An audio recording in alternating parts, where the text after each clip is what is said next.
Macam mana? Okey tak, saya buat magic. Satu hari satu sharing hari ni saya nak share lah berkaitan Adwa baby food. Okey. So apa beza makanan-makanan baby yang dalam video tadi tu? Okey, first yang saya tunjuk tadi tu ialah Adwa travel pack.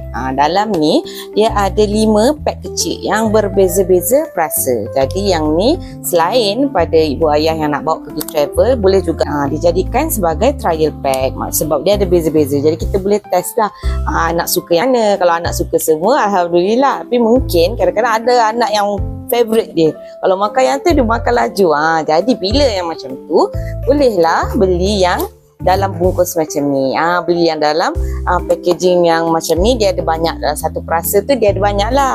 Yang ni anggaran dalam lebih kurang 20 kali makan. Bergantung pada anak kita lah. Okey, so, tapi ada yang tanya kenapa ada yang plastik pack macam ni. Ini adalah packaging baru untuk beberapa perasa lah, beberapa perisa. So ada setengah yang masih dalam packaging tumbler ni. So nanti ke depan yang macam ni pun dia akan tukar kepada pack macam ni. Sama juga pack macam ni pun lebih kurang anggaran 20 kali makan. Berat dia sama, cuma yang ni dalam dia ada packaging kecil-kecil pula. Ada 10 pack kecil. Setiap satu pack tu anggaran 2 kali makan.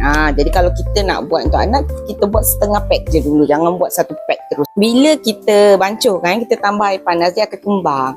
So bila dia akan kembang tu, dia akan jadi banyak lah. Yang ada packaging macam ni ialah beras ayam sayur dan beras daging sayur. Okey. So harga, kalau yang ni tadi RM15. RM15 travel pack ni lebih anggaran 10 kali makan. Dia ada 5 jenis lah kat dalam dia kan. Yang ni, yang packaging ni RM25, dia sama je harga dengan yang ayam sayur ni, yang packaging macam ni pun RM25, anggaran 20 kali makan tadi.